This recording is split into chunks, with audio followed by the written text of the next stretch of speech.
Howdy, howdy, howdy, my name is Anashi Sasuke. Welcome back to Let's Read Homestuck. In the last episode, we did, this conversation and this conversation. We did some of these conversations. I'm pretty sure we did this one. I know we did that one, and I'm pretty sure we did that one. Yeah.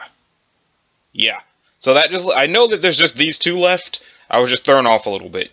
Also, I'm not 100% sure if I've ever actually read these two paragraphs right here. So, you are confronted with an especially empowering character selection menu. 8 choices! Free will has done it again. It has caused you to feel alarmed and anxious, but maybe, just maybe, slightly excited as well. You cautiously click on a batch of teens to discover your true feelings. 8 possible options is actually kind of a lot now that you think about it. It may be easy to forget to click some of them. To make absolutely sure you've clicked on all these teen badges before proceeding, you check to see if all the links below are purple first. If any of them are blue, it means you didn't read those, and you should probably continue. You probably should before continuing. Wow, free will shares a lot of responsibility and hard work. So I have not read 8 yet, and I've not read 7 yet. But I have read 1, 2, 3, 4, 5, and 6. I've just also cleaned my computer's hard drive since then, so it doesn't think that I've read that many. So 3, 4, and 6 would be what I read last time. So 3, 4, 6. Alright, cool. Now it's time to read 7. Which is going to be a clusterfuck and a half, let me tell you. Hey, am I interrupting anything? Hey, Dave! No, Arqueus and I were just exchanging some notes before I bring the meeting to order again. Okay, I just thought I would saunter over here. Things are getting pretty Lalon heavy over there. It really is an awful lot of fucking Lalons, isn't it? 2 was okay, or actually cool even, but this... Yeah, time to see what's up over here. How is it there, Broquius Sprite? Nearly finished radically downgrading Crocker here. I then plan on mourning the complete restoration of her woeful inferiority with a moment of silent, subtle flexing. Okay, that was some weird stuff to say, but cool, so... You were some kind of freak, right? Yes. Okay, good to know. It's like talking to someone who was half my bro, but then not even really? The bro half is half AI or something? So maybe 1/4 bro, but then maybe even less because, like, all universe considerations and also parts right. I'm notorious for being sensational at mathematics, but I don't think I could break it down for you without lying about the precision of my figures. Which is a practice I am by no means above, mind you. Yeah, the bottom line is I can tell you're just a really watered down version, or maybe sweat it down. Why the fuck are you so sweaty? I'm not! I towed off less than a minute ago. Oh god. Sir Dave, there's much we could talk about, en route to waxing hard sentimental about our dubiously shared fraternal past. The fact that I shouldn't be mistaken for preoccupation with this delicate cyber task, which is trivial to me, since my mind is faultless silicon mesh of living algorithmic perfection. Neither should it be ascribed to the fact that my troll hemidentity finds the notion of a reunion with you to be boring as fiddling fruit. It is mainly that such a bonding experience strikes me as an endeavor falling outside my totally ripped and kick-tuckus purview. Brother times with real Dave would best be left to the custody of real Dirk, not to mention someone who gives at least greater than a half a stupid shoot about you. Swoon. You know, I'm kind of glad you sound this insane and for the most part barely understandable. It makes it extra obvious you aren't my legit bro, which means I can actually talk to you while only being like vaguely confused and unsettled instead of curling up into a ball and having some sort of social conniption. Speaking of which, when is he supposed to get here, by the way? Relax, Dave. He's scheduled to arrive around the same time as all the other bad guys. You still have time. I could have expedited his arrival, but I knew that meeting him was going to be a big deal for you, so I decided to let you have some space while we made some plans. See? I'm always thinking about what's good for you guys, and what's best for the overall strategy. Keeping everyone in high spirits is important. We mean expedited. Never mind that, just chill out. Alright, so as long as I'm supposedly chilling and in no way wondering about my bro, are you sure there are no beverages in that fridge? No AJ or... It's a blind alley, brother dog. I already asked if she had milk in there once, plus another 9 redundant times after that. I also asked if she would like to touch my muscles. The answer were 10 no's and 1 yes. That reminds me, Dave. Would you like to touch my muscles? Maybe later. So you're sure there's nothing to drink in there? Yes, Dave. Don't know why I'm so insistent. Not like my fridge ever had anything comestible inside. Why the fuck did you even bring it? Don't worry about it. Oh, come on. Gamzee's in there. Honk. Oh, right. Somehow I forgot that we literally just established that you had Gamzee locked in there for some reason. You sure you shouldn't maybe let him out? He could suffocate in there. He'll just revive. He's God tier style, right? He's not a fucking God tier. He's faking it. He just made that fucking suit from scratch or something. I know he's complete trash, but maybe we should let him out. What's the harm? It's not like he can cause much trouble. We all way outnumber him and have way more powers and shit. No.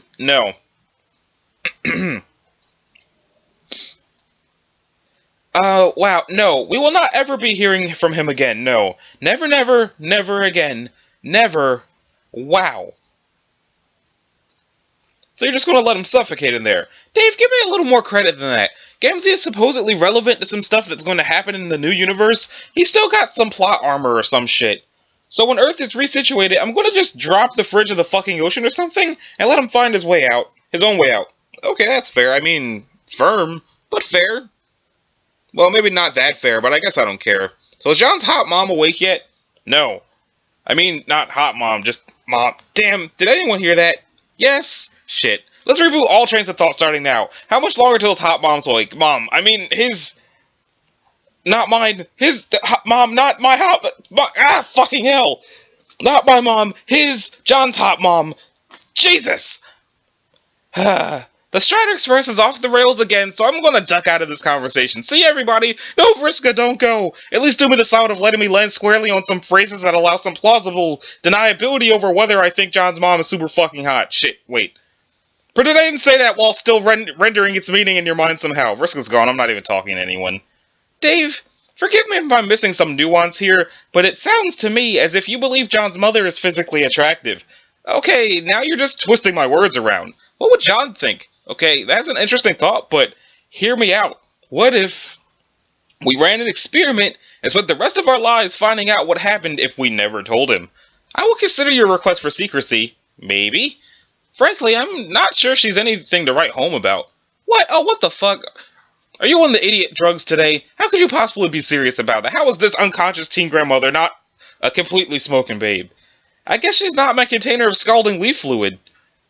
Nah, I don't even believe you. You're just trying to rile me up by going against the grain of frequently obvious babe facts. Is Dave saying inappropriate things about John's mother over there? No! I'm not saying anything, just standard casual observations from a regular bystanding person. He keeps calling her hot. Wow. Wow, peddle lies much? I guess reprehensible dishonesty's all the rage with troll kids these days. Wait, what's going on? Are we talking about how hot Jane is? No? Maybe? Because Shady is a straight-up sexual fox riding a red-hot nuclear bombshell right towards the Yowza Plaza in the heart of Babe City, Massachusetts, USA. The last A just stands for more ass. Thank you for defending the position I may or may not have been arguing for moments ago. No comment. Hey, are you guys talking about me? What's going on? Nope. Laugh my ass off. Dave thinks your mom is hot. What? God damn it, Terezi. Okay, next up is this one. Hey, Mr. Jake Harley, I presume? No, it's, English, actually. 'Twas my grandma's surname. Oh, my mistake. So then, is it just a coincidence that she had the same name as an invincible supervillain? Are coincidences even real? I don't know. The history is a little murky to me. I heard she took the name from a nasty fellow to fight a wicked baroness. Okay, good to know. It's been interesting to learn how, even though we are all pretty similar, we all had a lot of really different life details. I guess so. Like, there are all these things I take for granted about Jade's childhood, which in theory is similar to yours, but not really. She had a super powerful dog you didn't have, and also a grandpa you couldn't have had because that was grown-up you.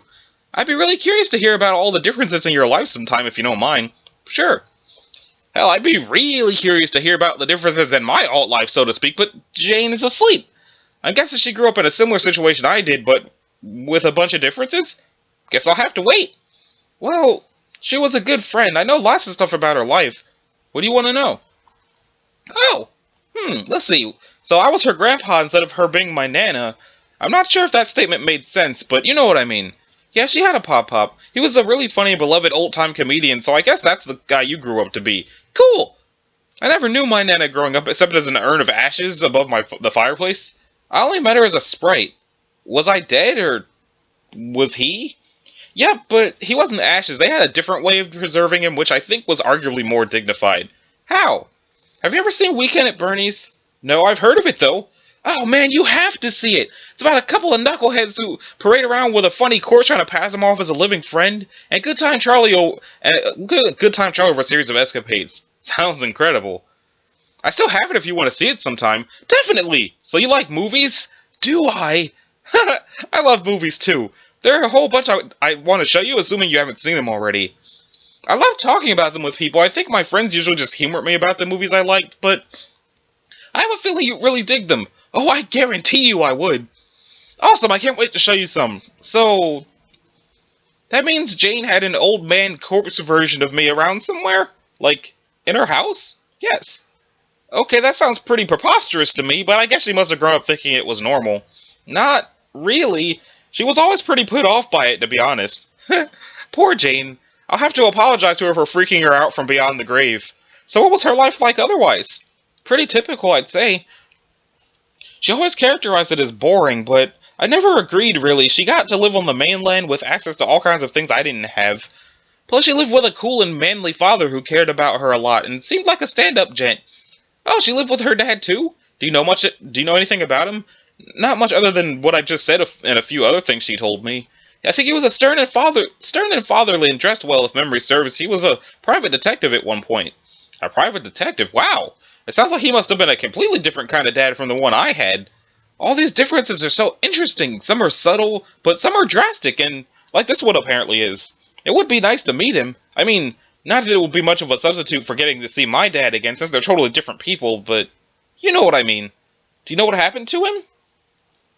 I'm not sure. I kind of lost track of him for a while.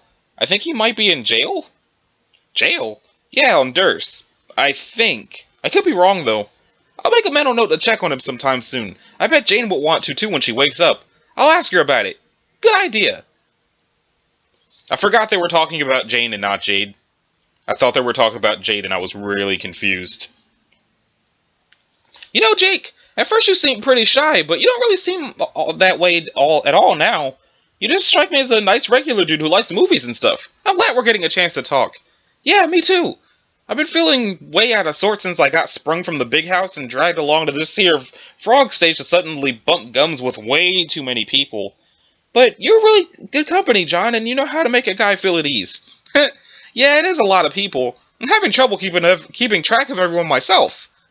They all seem like decent folk and all, but I guess everyone's catching me at a bad time. This wasn't how I pictured things going at all. How are you picturing it?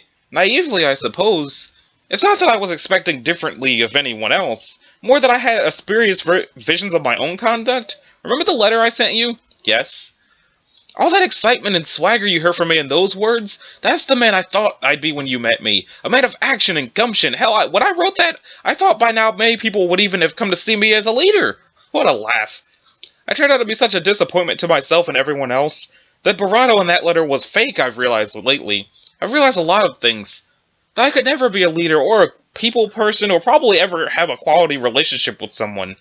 So it's hard to get up a lot of moxie for a big moment like this, even though I'm as excited about it as everyone else. Tavis Wright already tried cheering me up, and he's nice, but I don't think it worked.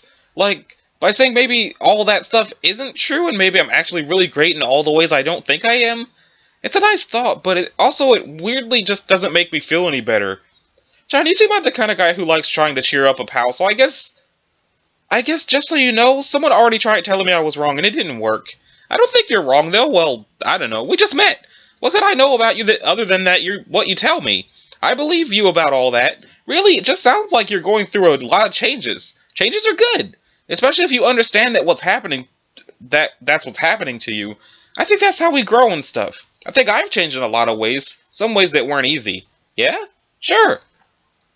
So you're realizing you like being by yourself, it sounds like. Big deal. I like being alone a lot of times, too. It helps me think. If that's who you are, there's nothing wrong with that. Jade's grandpa liked being by himself, too. So much so that he moved to an island as far away from civilization as possible. But he still did adventurous stuff and was super successful and also raised a cool granddaughter. Who was actually his daughter, and I guess also yours. Huh. Yeah, I guess you're right. And if nothing else, at least you have a cool costume. You really like it? Hell yes! Wow, thanks. Sometimes I worry that I might look a little silly and feel kind of exposed, maybe? Like I'm on a sexual display of such and people don't see me as a person. I wouldn't worry about that. I love the God tier pajamas, and yours are badass. You look like a superhero. Really? Yes, well, maybe a plucky sidekick at least. Sidekicks are really underrated anyway. I think in some cases they might be the real stars, like, you know, Batman? Truth be told, I think he might just be kind of a gallivanting idiot. He's got all the money and skills in the world, and what does he do? He buys a fancy car to drive around and then jumps out and starts punching crooks with his bare hands. Then when he gets hornswoggled by a wily clown with no powers and a lot less money, who has to bail him out? His sidekick, of course. Yeah, you're right. What is Batman even trying to prove, being all serious and cool looking?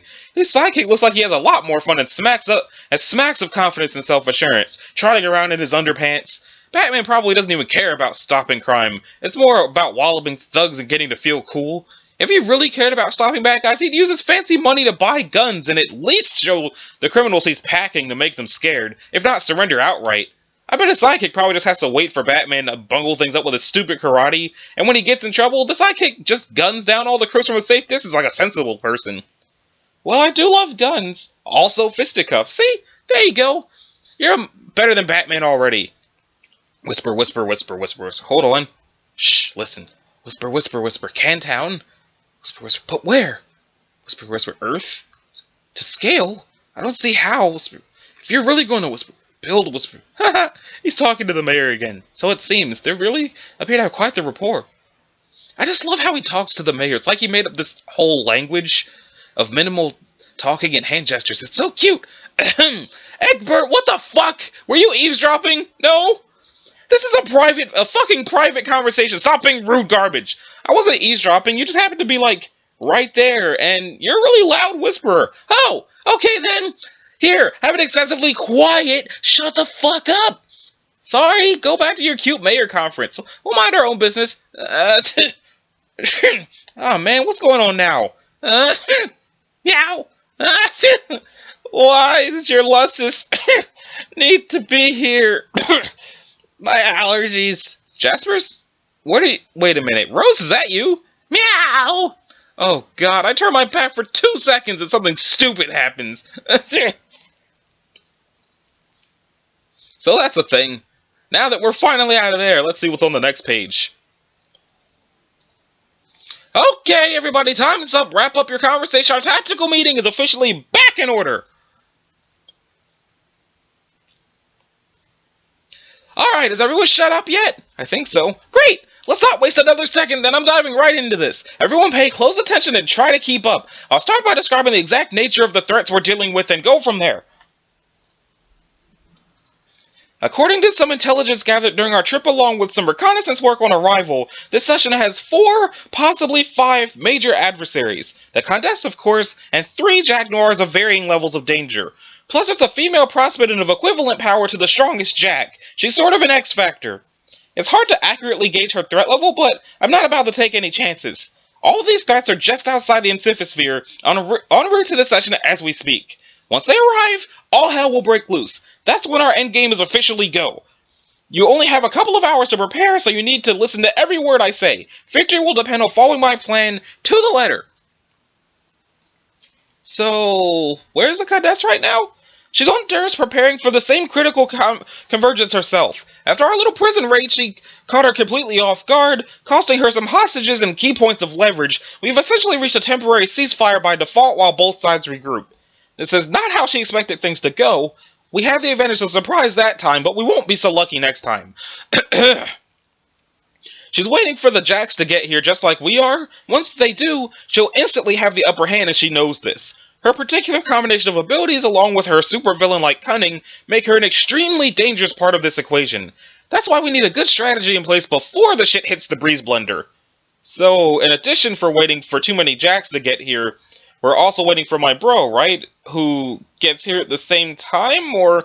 Yes, the other Strider was banished to the periphery as well and is in transit. He'll arrive at the same time, give or take, and should be a great tactical asset. Sources tell me the dude is pretty good with a sword. That's me. I'm the source. I told her that, and it's true. Yes, thank you, Arqueus. This is starting to sound a bit complicated. How are we supposed to keep track of all these villains and heroes coming and going when and where?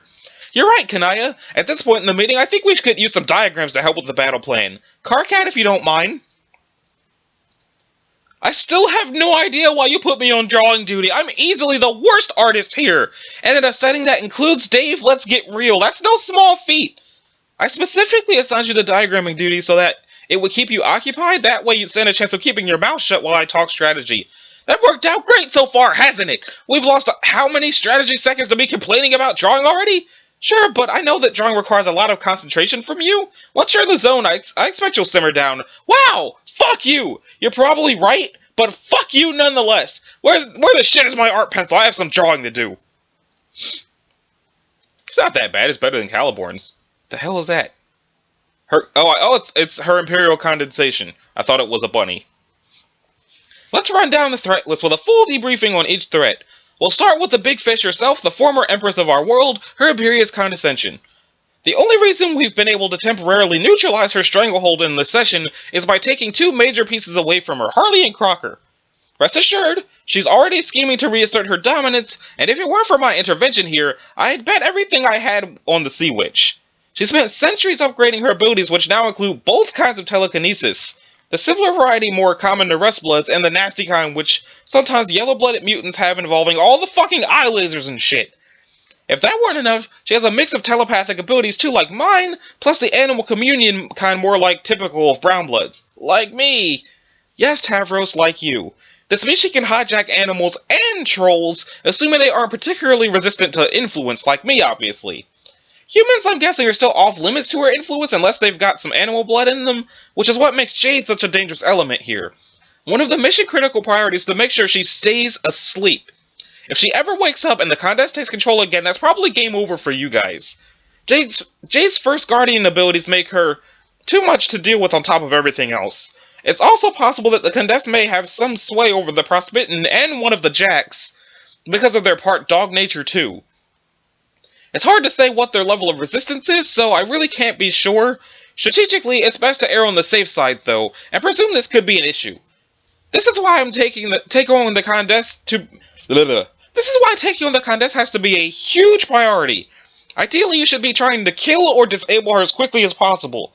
But if that's easier said than done, then what you need to do is to keep her occupied. Throw everything you have at her. Whatever crazy powers you've got, just keep her busy. Distracted enough by a bunch of pesky kids so she won't have time to get clever with her powers. This is the best defense against the off chance she might be able to sway the Dog Jack and Prosmitten, and a failsafe in case Jade wakes up for whatever reason. When it comes to killing her, I don't have much to advise. There's no intel on her weaknesses or anything like that. In fact, I bet she doesn't have any. Like any powerful endgame boss, you just have to keep hammering away at her until she's dead. Enough said.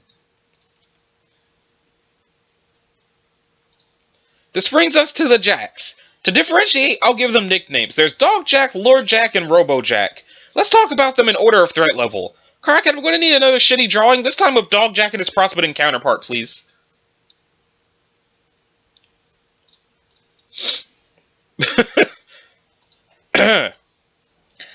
Yes, I see you're intent on being a wiggler about this, as we all come to expect. Whatever, I've been working within the confines of everyone's stupid limitations already, so I might as well work around yours as well. That's perfect. Dog Jack is easily the most powerful adversary of the bunch in terms of pure physical capability. The Condesce has the edge in guile and flexibility, and Lord Jack has a ton of offensive power too, but there's nothing quite like the first Guardian abilities to give someone an overwhelming tactical advantage. The ability to teleport anywhere in the session, anytime, or anyone, anywhere, anytime, while having access to an inexhaustible power supply from the Green Sun, really makes it no contest even against an otherwise awesome combatant. If it were just him you had to deal with, I wouldn't like your odds, honestly. But luckily for us, there's a major factor here which should mostly neutralize him during this huge melee, which is the Prosmitten. Power-wise, she's a precisely even match for him, and better yet, she apparently can't stand the guy. I still don't know what her real motives are, but you know what they say, enemy of my enemy and all. So I say let her have at him, and if the opportunity presents itself, help her defeat him. I will also give this bit of advice. If Jade ever wakes up and the Condesce is sufficiently preoccupied, make sure Jade goes nowhere near the Condesce and sick her on Dog Jack. She's the only one whose abilities are on par with him, so that's where they're best applied. Got it? Good. Next, Lord Jack. Car Cat? Kiss my shame globes. How does this look? Great, I think I can work with this.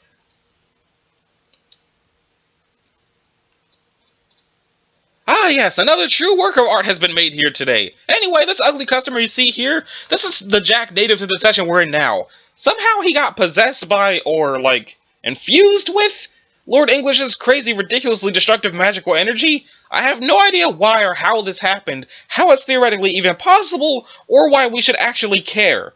The fact of the matter is it happened, and now we have to deal with this hideous rainbow-eyed monstrosity. Given what I've learned about Lord English's abilities, this will make his attacks quite lethal, and he will be extremely difficult to kill. In fact, that fucking rainbow energy might give him the highest constitution ranking of any adversary, possibly making him the toughest one here to actually kill off. The only reason he's not at dog tier threat level is because, for all his power, at least it's localized to wherever he happens to be. He's about as slow as any of us lowly non-omnipotents. He's not quite as relevant to keep occupied, or even to defeat as the Condess herself. But he's still going to be huge trouble when he gets here. You're going to need to stick some really good fighters on him. My advice is also to seriously prepare for casualties during that fight. As the group's chief healer, Jane is going to need rapid access to the multiple fronts of this battle. More on that later.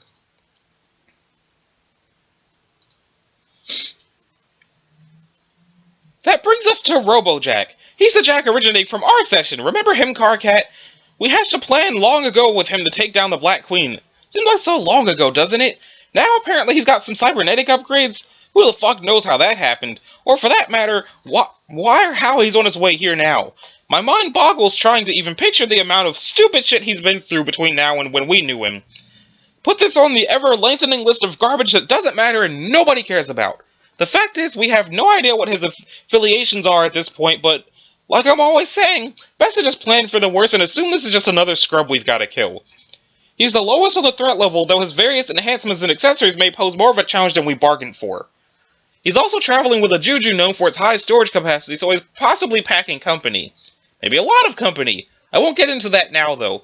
You're going to need to reserve a squad for dealing with this guy and whoever he's brought along for the ride. It's a lesser priority, so I'd recommend an ensemble of third stringers. No offense to whoever those brave souls may be. Every lamewad has their place in an epic battle, and everyone's effort counts. Egbert-looking kid, I'm looking at you. Possibly you too, Tavros. Maybe.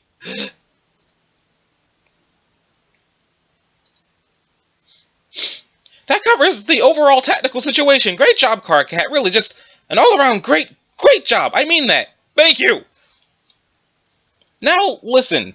We've got to keep these battles spread out across the session so you don't all start tripping over each other's toes, turning this into more of a clusterfuck than it already is. That means you need to station teams ready to intercept the Jacks wherever they're coming from. You also need to launch your lightning strike raid on the Condess before any of them get here. As your party's healer, like I said, she'll need to be highly mobile.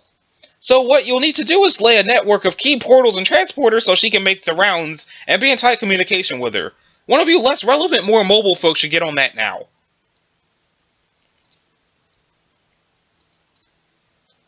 See? Scatter window portals like these around the various battle sites.